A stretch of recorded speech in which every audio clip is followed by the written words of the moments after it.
Gavana Tutuba, tunashukuru sana kwa muda wako kuweza kuzungumza nasi. Moja kwa moja tuanze na swala ambalo limezua mjadala nchini baada ya nyinyi kutoa tangazo kwamba mnaanza kuuza akiba ya dhahabu. Kwa nini unadhani limezua mjadala na wakati mkianza kununua hakuwa na mjadala mkubwa kiasi? Kwanza karibu sana. Karibu hapa ndo Benki Kuu ya Tanzania na ndio makao makuu yetu ya Benki Kuu ambayo yako hapa Dodoma. Kwa hiyo sisi tunaishi Dodoma. Karibu sana. Kama unavyoona sasa hivi msimu wa mvua, Dodoma imekuwa ya kijani pia. Kabisa. Hali ya hewa ni nzuri, joto nzuri na mandhari imekuwa nzuri zaidi. Kwa hiyo karibu sana Dodoma. Asante sana. Na sisi kama Benki Kuu makao makuu yetu yako hapa Dodoma, lakini tuna makao makuu ndogo Dar es Salaam na Zanzibar. Lakini tuna matawi ya Mwanza, Arusha, Mtwara na Mbeya. Kwa hiyo tunaendelea vizuri.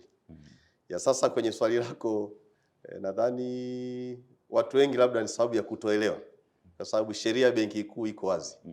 Ukisoma kwenye sheria ya Benki Kuu, sheria namba 4 ya mwaka 2006, section 5 inaongelea majukumu ya Benki Kuu ambao imeweka jukumu mojawapo ni pamoja na kununua, kuhifadhi, kuwekeza na kutunza akiba ya fedha za kigeni. Na ukienda kifungu cha 51 kinaelezea sasa hiyo aina ya akiba za kigeni, ya fedha za kigeni, ikiwa ni pamoja na fedha zenyewe kwa maana ya sarafu mbalimbali. Sisi tunawekeza kwenye dola kwa mfano za Kimarekani, kuna dola za Australia, kuna yuan za China, zile RMB, lakini tumewekeza kwenye randi, tumewekeza kwenye paundi. Kwa ni swala la kawaida, lakini pia tunawekeza na kwenye dhahabu.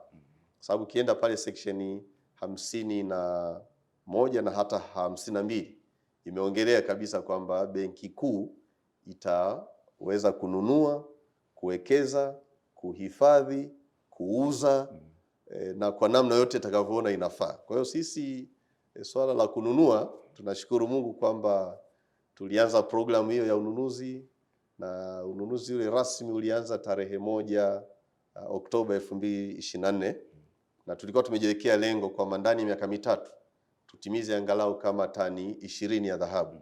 Kitu tunamshukuru Mungu kwamba tulienda vizuri na mpaka sasa tumetimiza, tuna kama mpaka kwa hesabu za jana tarehe 12 tayari tuna tani 19.3.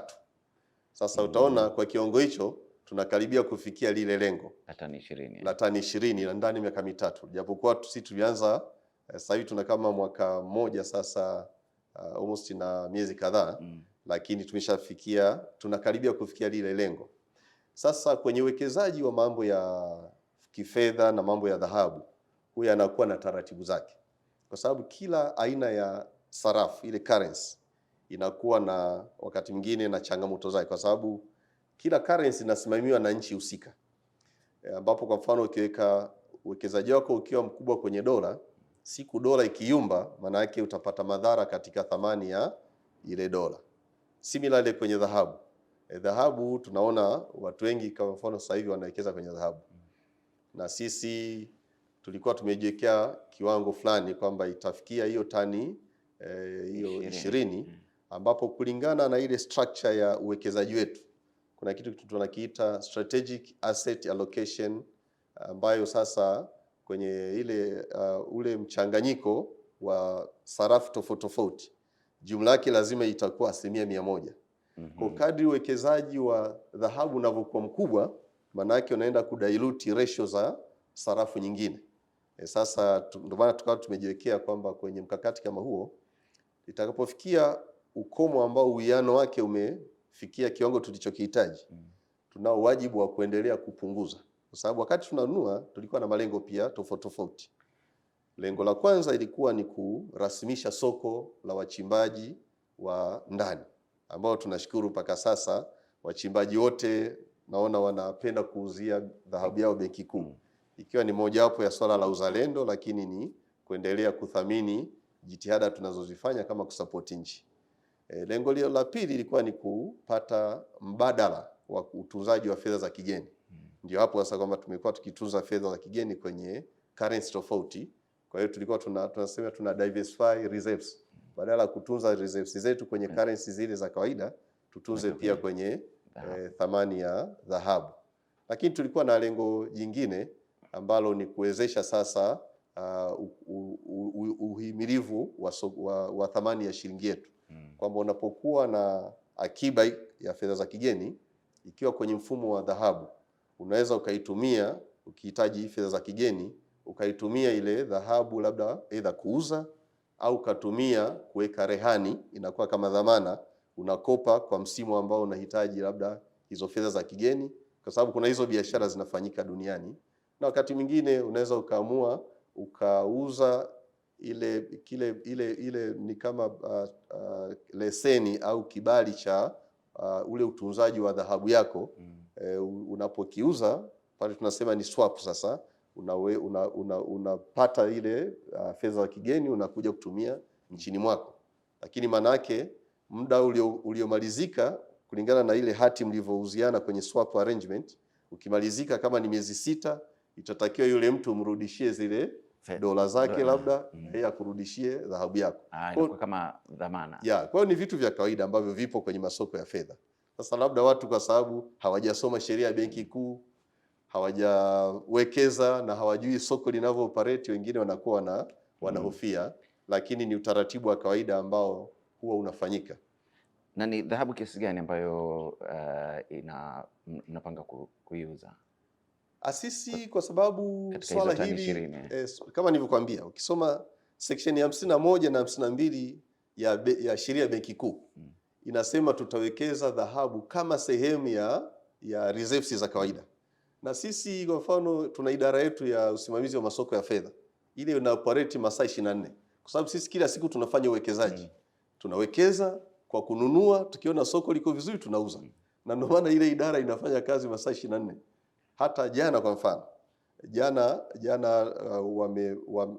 tume support soko la ndani.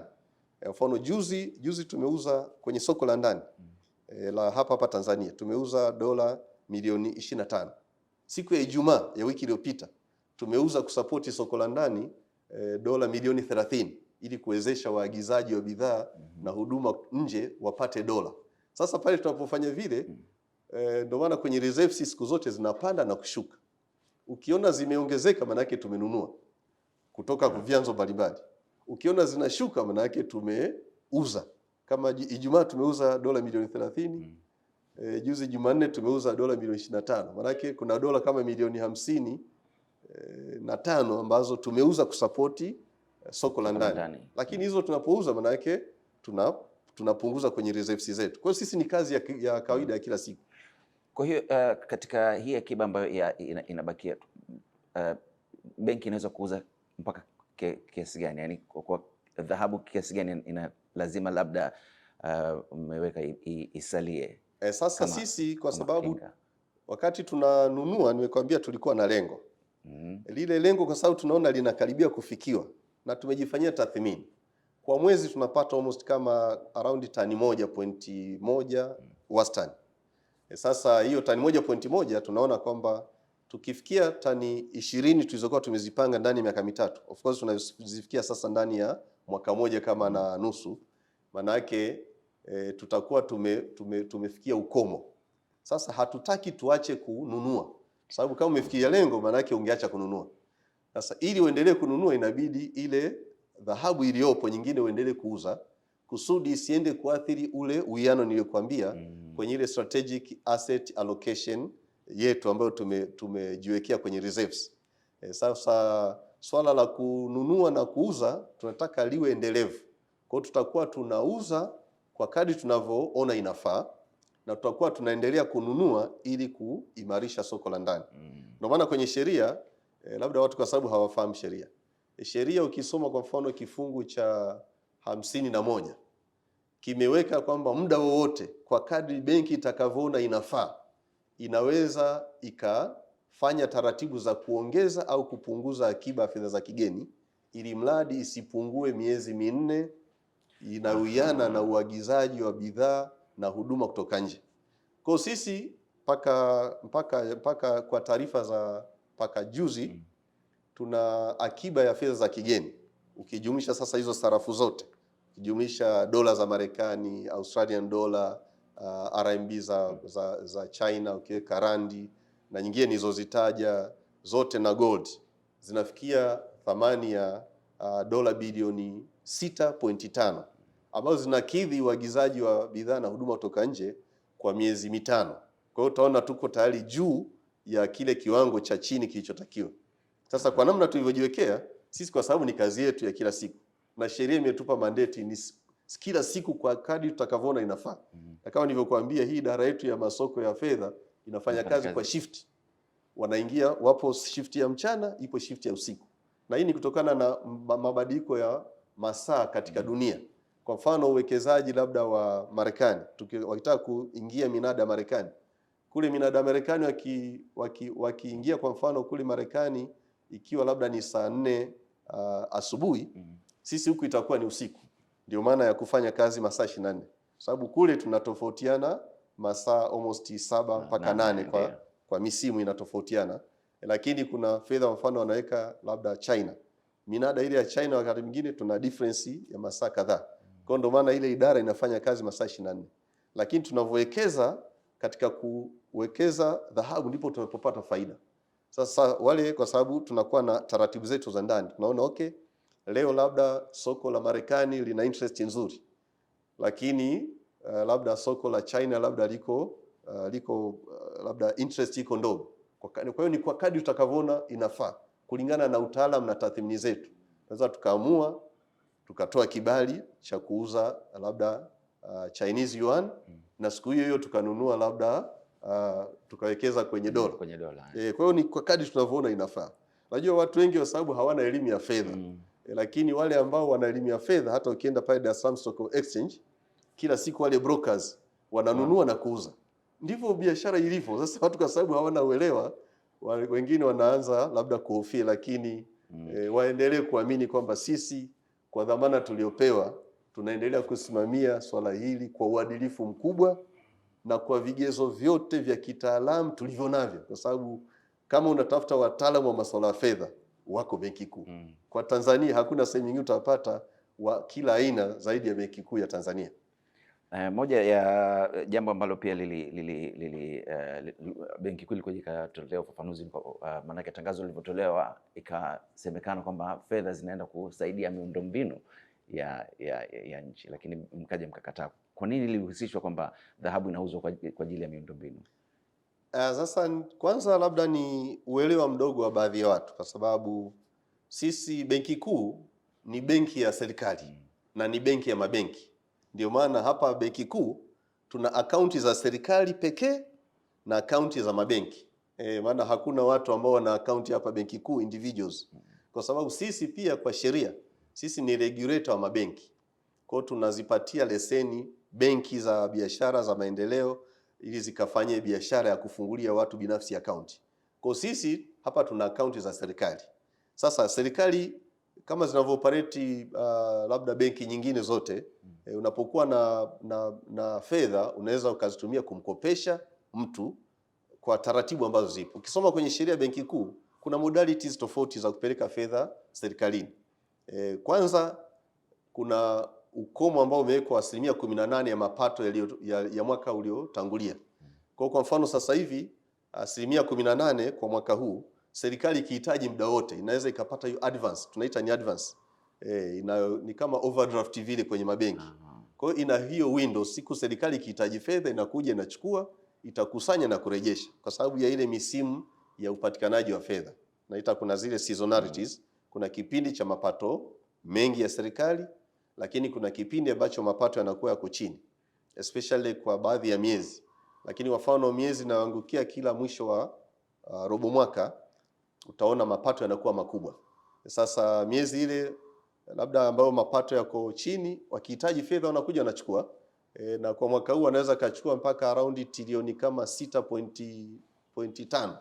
Sasa ni watu kutoelewa, kwa sababu wakati mwingine labda hawajui sheria hata ikoje. Sasa hilo ni eneo moja. Eneo la pili ambayo serikali huwa inaweza ikapata fedha kutoka Benki Kuu huwa tunauza zile hati fungani na dhamana za serikali. Kila siku utaona, kila siku ya Jumatano kuna minada. Zile treasury bills, treasury bond huwa zinatoka hapa Benki Kuu na zinakusanya fedha kutoka kwa wawekezaji wa ndani au hata wa nje. Wanapowekeza zile fedha zinaenda serikalini, japokuwa tunaozikusanya ni Benki Kuu. Kwa hiyo sio kitu cha ajabu, ni utaratibu wa kawaida, na zile figa zote za ukopaji wa ndani huwa zinapitishwa kwenye bajeti. Sasa kwa sababu watu labda hawaelewi, hawasomi bajeti, hawafuatilii bajeti, wanadhani labda ni kitu kimeibuka, lakini kitu kipo, kimepitishwa kwenye bajeti na kipo kwa mujibu wa sheria. Lakini njia nyingine ya tatu ambapo serikali inapata fedha kutoka Benki Kuu ni kupitia gawio. Sisi tunafanya uwekezaji kama nilivyokuambia. Tukifanya uwekezaji tunapata faida. Na kama mlishuhudia hata mwaka jana mliona Mheshimiwa Rais alitoa tuzo kwa Benki Kuu.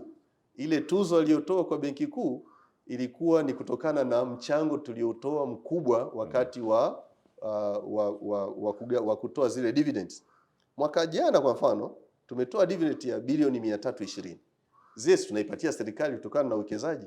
Zikienda kule wanaenda kutumia kwenye kufinance miradi, ni sehemu ya mapato ya serikali na zinakuwa ziko kwenye bajeti. Zinapitishwa kama bajeti ya mapato ya ndani yatakayotokana na gawio na michango mbalimbali ya mashirika ya umma. Sisi kwa sababu uwekezaji huu mtaji ni wa serikali, tukipata faida tunapeleka serikalini. Similarly mwaka juzi tulitoa gawio la shilingi bilioni 300. Zile zinaenda serikalini. Sasa zikienda serikalini, zikitumika kwenye miradi ni utaratibu wa kawaida, wala sio kitu cha ajabu. Lakini sasa wengine tu wanapotosha. Njia nyingine ya nne ambayo serikali inaweza kutumia fedha zilizoko Benki Kuu ni kutokana sasa na fedha za kigeni. Kwa sababu Benki Kuu ni benki ya serikali. Wanapotekeleza miradi, kuna miradi ambayo utakuta ina component ya fedha za ndani na fedha za nje. Kwa mfano kama wanajenga labda SGR, hivi vyuma vinaagizwa kutoka nje. Maana yake pale vinahitaji fedha za kigeni.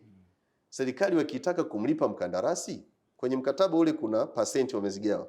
Kuna asilimia kadhaa fedha za ndani, asilimia kadhaa fedha za nje. Kwa ile IPC, inaitwa interim certificate ya mkandarasi, akishakamilisha amepeleka, wamepitia kwamba okay anatakiwa labda alipwe, tuchukulie mfano labda certificate ina dola labda ina malipo ya bilioni labda 100. Wakisema bilioni 100 kuna ratio zao wameziweka. Asilimia kadhaa itakuwa ni kwa shilingi, asilimia kadhaa ni kwa dola. Sasa wakihitaji wao wanaleta instruction Benki Kuu. Sababu sisi ndio tunaosimamia kwenye hizo dola. Sasa tutachukua dola kutoka kwetu kwenye akaunti zetu, tunamlipa yule mkandarasi dola. Lakini serikali watakuwa wameleta ile instruction tuchukue shilingi kutoka kwenye akaunti ya serikali ambao nayo iko Benki Kuu. Kwa hiyo tunachofanya tuna transfer ile fedha ya shilingi kutoka kwenye akaunti ya mfuko mkuu wa serikali kupitia kwenye vote ile fungu la wizara husika iliyopewa hiyo fedha, lakini tunaigawanya. Ile ambayo ni ya shilingi tunaweka kwenye vote ya ile wizara, ile ambayo ni ya dola tunachukua fedha zetu za dola kwa exchange rate ya siku ile tunaituma kwenda kwenye akaunti ya mkandarasi ya dola. Kwa pale mkandarasi anakuwa amepata dola kulingana na mgao wake na anapata shilingi kulingana na kiasi kilichotolewa. Sasa pale serikali huwa inaleta tunaita cash cover. Maana yake imeleta shilingi alafu sisi tumezihamisha tunalipa kwa dola. Maana yake pale imepata dola kutoka serikalini, kutoka Benki Kuu. Kwa hiyo ni taratibu za kawaida ambazo zinafanyika kila siku. Hata jana tumefanya kwa baadhi ya wakandarasi, hata wiki iliyopita tumefanya, na utaratibu upo, ni benki zote duniani zinafanya hivyo. Kwa hakuna kitu cha ajabu wala cha kupotosha, kwa sababu ni taratibu zipo, lakini watu labda kwa kutoelewa ndio wanaweza kaongea vitu tofauti. Lakini Gavana Tutuba, tuangalie thamani ya shilingi yetu. Mnafanya nini kuhakikisha kwamba haiathiriki sana na matukio yanayotokea duniani? Lakini nilisoma taarifa moja wiki iliyopita kwamba shilingi imetetereka kidogo kutokana na China kuanza kujiandaa na sherehe za mwaka mpya wa China. Sasa tunadhibiti vipi shilingi hapo dhidi ya dola? Asante sana Bwana Kikeke. Nadhani ni swala la kawaida, kwa sababu sisi kwa mujibu wa sheria tumepewa pia dhamana ya kusimamia soko la masuala ya fedha za kigeni. Kwa hiyo kuna njia tofauti tofauti ambazo tunazitumia. Kwanza kuna njia ya kisera ambapo sisi tunakuwa tunasimamia yale masoko kuhakikisha kwamba ukwasi wa fedha zikiwemo fedha za kigeni na fedha hata za shilingi yetu ya Tanzania zinaendelea kuwepo za kutosha kwenye uchumi, kwenye mzunguko wa uchumi. Na sasa kuna vipindi ambavyo ukwasi unaweza ukaongezeka au kapungua kutegemeana pia na vyanzo. Najua mfano fedha za kigeni hapa nchini zinapatikana kwa njia tofauti tofauti, ikiwepo njia kwa mfano ya mauzo ya bidhaa nje ya nchi. Tuna exports za bidhaa tofauti tofauti.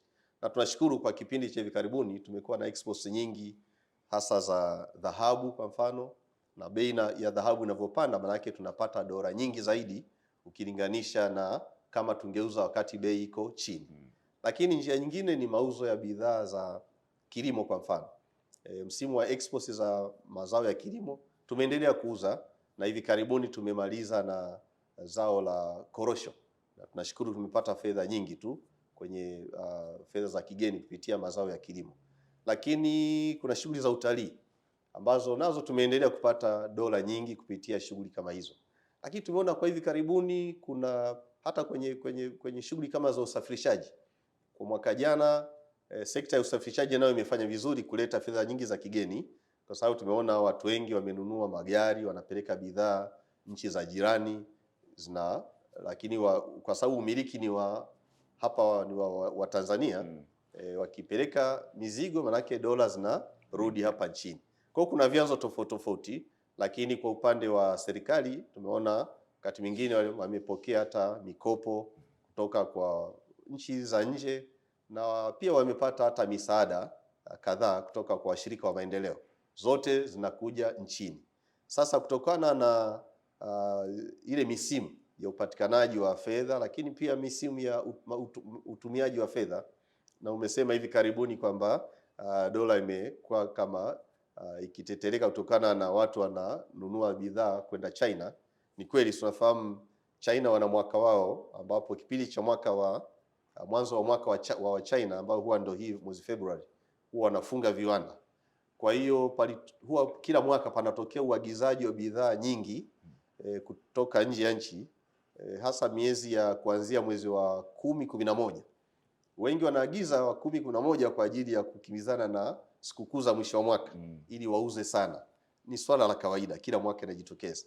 Lakini pia wakishauza wanapata fedha, wakipata fedha wanakimbia kununua bidhaa tena kabla kule viwanda vya China hawajafunga na kwenda likizo ya mwaka mpya wa China. Kwa hiyo demand ya fedha za kigeni kwa ajili ya uagizaji wa fedha huwa inakuwa kubwa. Lakini sisi ndipo tunapoendelea sasa kutumia sera zetu za kiuchumi za kusimamia uchumi, sera za fedha, kuhakikisha kwamba panakuwepo fedha za kutosha kwa ajili ya kusapoti shughuli za kiuchumi.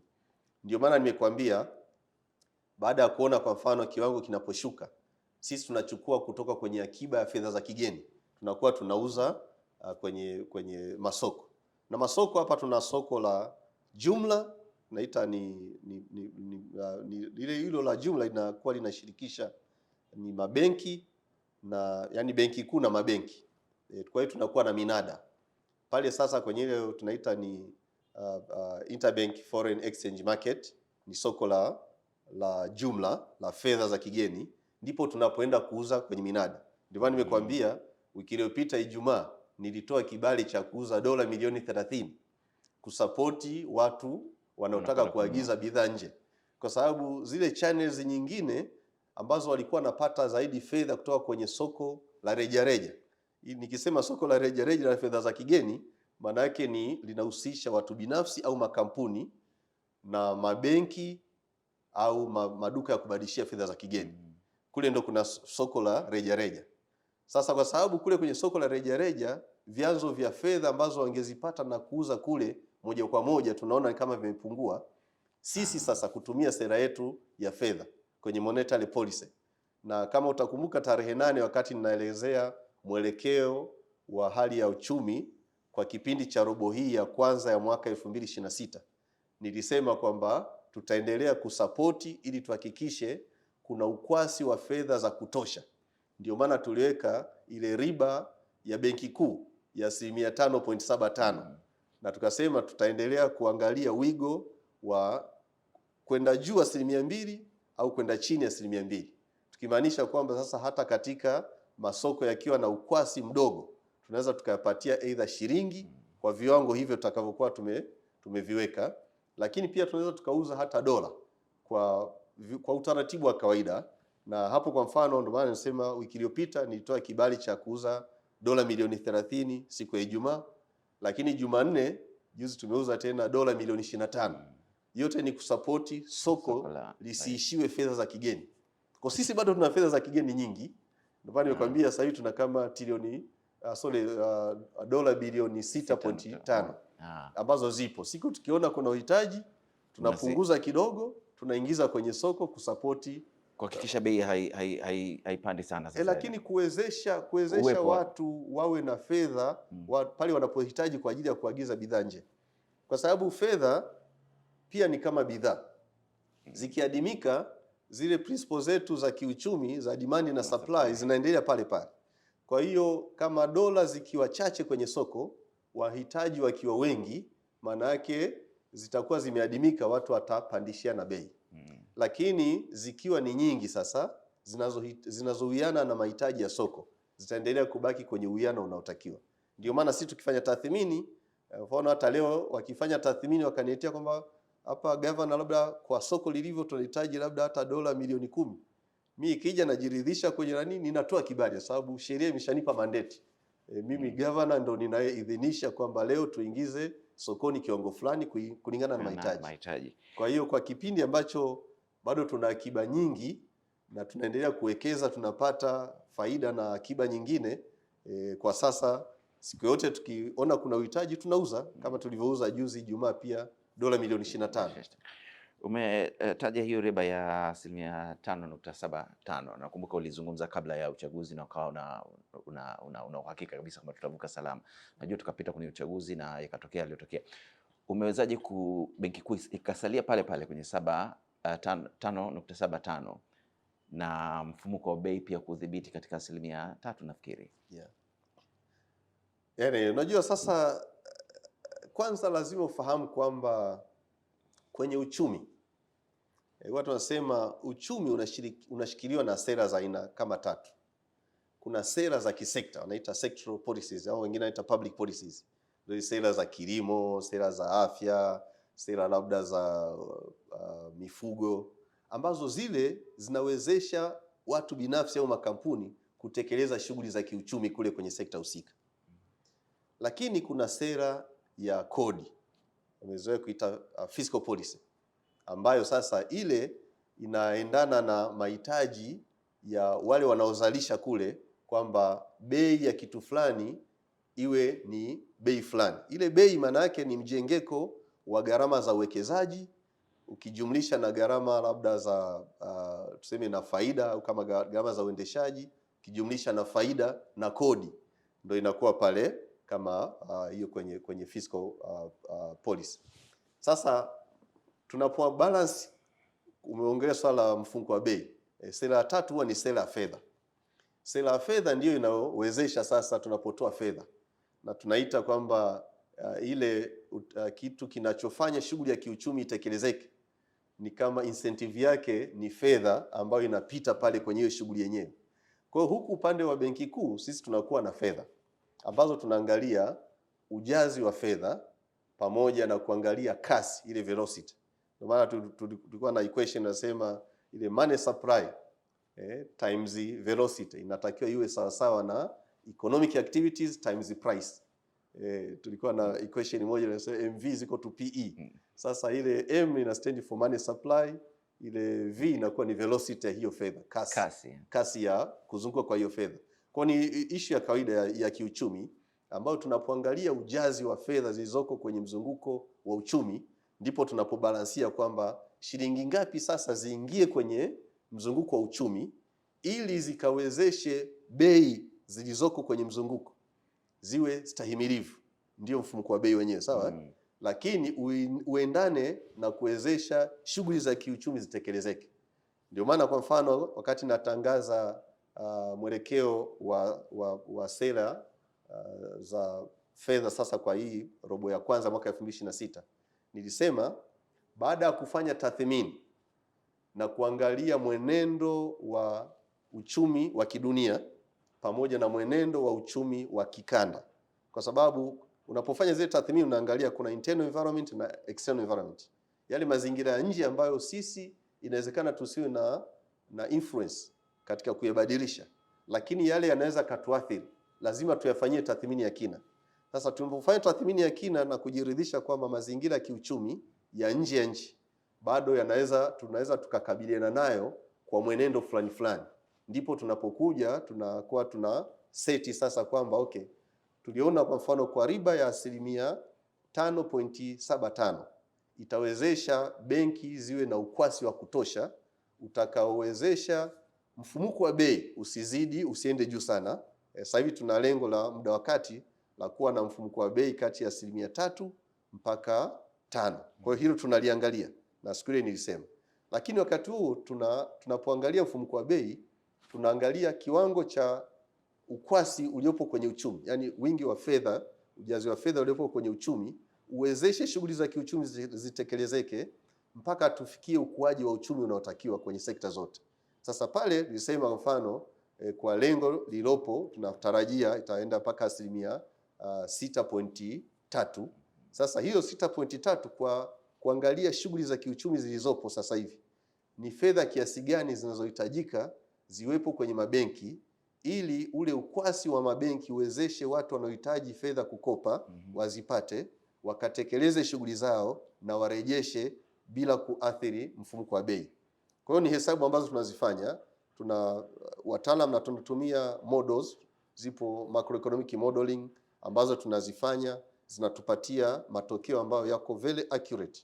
Ndio maana utaona hata kwa mfano mwaka jana wote tulisema tutakuwa na mfumuko wa bei ambao utaendelea kubaki chini ya 5%, kati ya 3 mpaka 5, na tumeenda vizuri mpaka tumemaliza mwaka mwezi Disemba, tumeenda vizuri, mfumuko wa bei umebaki ndani ya wigo huo.